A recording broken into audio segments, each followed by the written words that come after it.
Megadeth just released its last and final studio album in early 2026. And as you know, Dave Mustaine has been busy his whole life trying to create a faster, bigger, and better band than his former band Metallica. Succeeding or not, we have to agree that Megadeth and Mustaine became one of the most important and popular heavy metal bands of all time. One of my favorites and a crucial band that made me start listening to more heavy metal and playing guitar, and I think a lot of people can be added to this list. But in the mid 90s, after completing the extensive world tour in support of the album Youthanasia that was released in 1994, Megadeth took time off in most of 1996 and nearly broke up.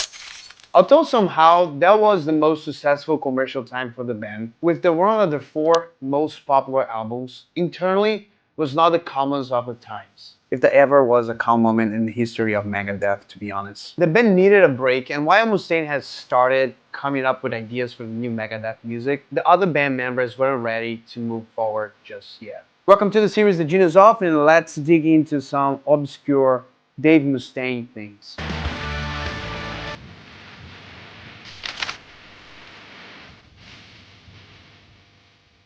To give you some context, with the increasing popularity of grunge, heavy metal wasn't necessarily really cool in the 90s. Many bands either struggled to survive or had to find new ways to maintain relevance in the music industry. It was a time when most of the bands that were popular, especially in the 80s, were actually encouraged by the music industry to play slower, cut their hair, and write sensitive lyrics about their childhood.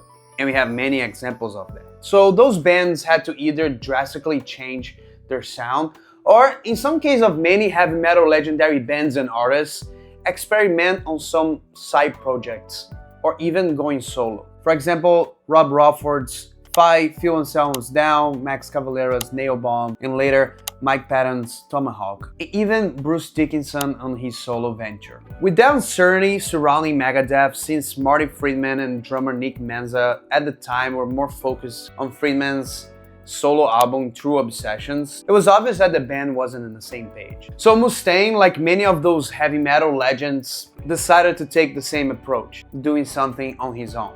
By the time we got to Monsters of Rock Festival in Brazil in September 1995, we are all exhausted in a perpetual state of agitation. Sure, we had some fun, play a bunch of places we'd never played before, but it got to the point where we all going through the motions, and that's a soul-sucking experience. We needed something different.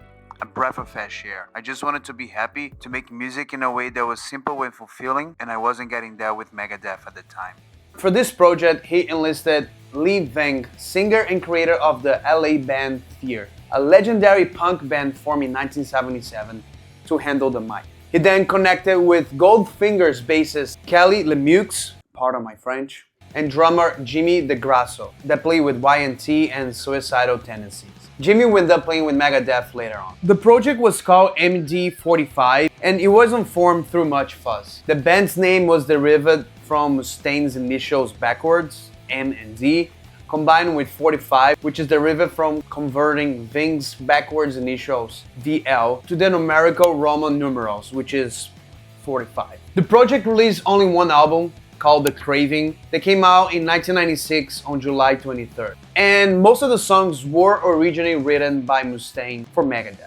I wanted Flea from the Red Hot Chili Peppers to play bass, but he wasn't available. So I went after Robert Trujillo, who was then playing in Suicidal Tendencies. Robert was terrific, but he was more of a funk player, and he was too busy anyway. So he referred me to a protege of his, named Kelly Lemieux, who was barely 18 years old, but a really promising bass player. I met Kelly, heard him play, invited him to join the project. He accepted. All that remained was to find a singer, since I wanted to focus on writing, producing, and playing guitar.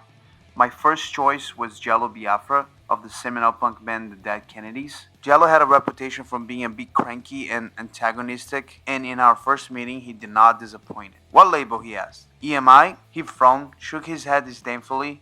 Oh fuck those guys. They make nuclear warheads. I finally cut him off. Whoa, wait a minute bro. I just wanted to do some songs. I didn't come here to get beat to death with propaganda. We never came to terms. With Jello out of the pictures, I was left with few choices. I envisioned a band that would combine elements of punk rock, metal, and classical musicianship. And I needed a punk singer who would understand what I was after. The only other person I knew who fit the profile was Lee Ving, a soulful and talented singer of the LA punk band year. Lee signed on right away, and I began writing the songs that would appear on the record.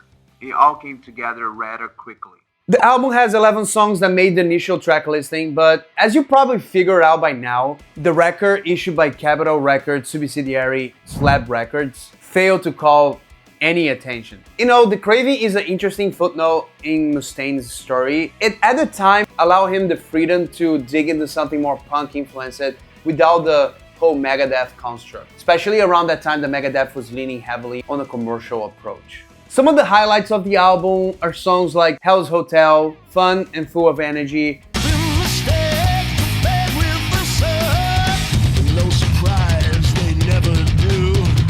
The Creed with the more swing rhythmic section.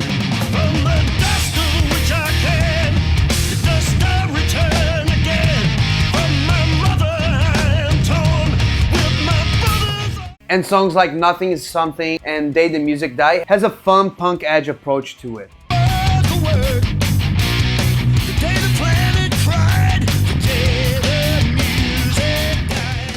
But apart from those few highlights, The Craving is nothing more than just a fun album.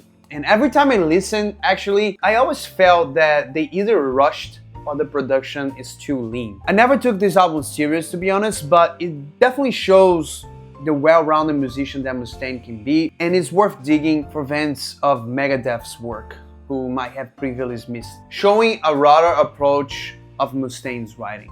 But I definitely miss Marty's solos. But although it was a very obscure project that didn't go anywhere at the time, Mustaine is still finding himself in the middle of the controversy. In 2004, while remixing the Megadeth catalog, Mustaine was offered $250,000 by his then record label Capitol Records to re-release the album. He then went to omit all vocals and harmonica parts playing by Ving. Instead, he recorded himself the vocals and played guitar where the harmonica parts should have been. He stated on his autobiography that the change was an effort to call interesting from Megadeth fans who might overlook the original. And while that record, The Craving, did not do as well commercially as I hoped, affected tribally mainly to anemic promotion on part of Capitol Records, there was much to like about it. Enough that I thought it warranted revisiting several years later. At the time, we remastered The Craving and replaced Liv Ving's vocal with mine in an effort to entice interest from Megadeth fans who might have overlooked the original. I don't care about you. Fuck you! It was such a small project that at the time nothing really came out by the media or anyone, even by the members that play on this project. But in 2020, Ving publicly spoke about his disapproval, saying in a podcast that he was never consulted about the changes and Mustaine didn't contact him in any way. The remastered version was released by Capitol Records, and it's really hard to find the original version with Lee on vocals, but online you can listen to both versions and take your own conclusions, I guess. Never talks about the past, how he could hold a scalpel, mighty Hippocratic oath, and how he sold himself a knot. Never talks about the past, how he could hold a scalpel, mighty Hippocratic oath, how he sold himself a knot. From the dust of which I came, to dust I return again. From my mother I am torn. From the dust of which I came, to dust I return again. From my mother I am torn. Regardless, like I mentioned previously, MD45 was pretty much dead on arrival. The band never played a single concert. In The Craving, it is their only album. Drummer Jimmy DeGrasso ended up joining Megadeth just in time for the career flop Risk, and the majority of people don't even know this project exists. And although it's not all around the best work of all the musicians in there, but at least it's worth the attention for curious people like you and I. After that controversy, maybe things are better now, since on June 24th of 2023, Megadeth and Lee Ving performed the song Nothing Is Something in Tampa, Florida, making the only time an MD45 song has ever been performed live.